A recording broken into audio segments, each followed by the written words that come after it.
Welcome to the Tech Egg. Don't get scrambled. Enjoy the video. In this video, I will show how to use record button on Ronin RS3 only ways. Start by powering the RS3 and connecting the camera via cable or wireless protocol, then open the Ronin app to enable camera control.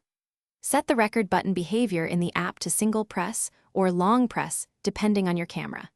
Test with short clips to confirm start and stop functions and adjust settings for reliable operation during shoots. Power on both the RS3 and your camera, then launch the Ronin app on your phone or tablet and pair the RS3. Navigate to camera control, choose your camera model, and confirm the connection type, such as HDMI or cable. Assign the record button action and save the profile to the gimbal. Finally, test the button with a quick recording to ensure start and stop actions work as expected without affecting camera menu settings. If this video is helping you, please subscribe and like to support future tutorials. Quick recommendation: the Kindle Paperwhite is great for downtime on set because it's lightweight and easy to read under bright lights. It fits in camera bags and makes waiting for setups more enjoyable.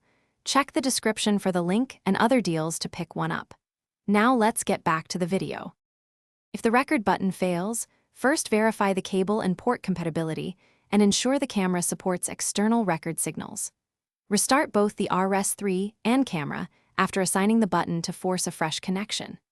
If issues persist, check camera firmware requirements and update if needed, and try a different HDMI or controller cable.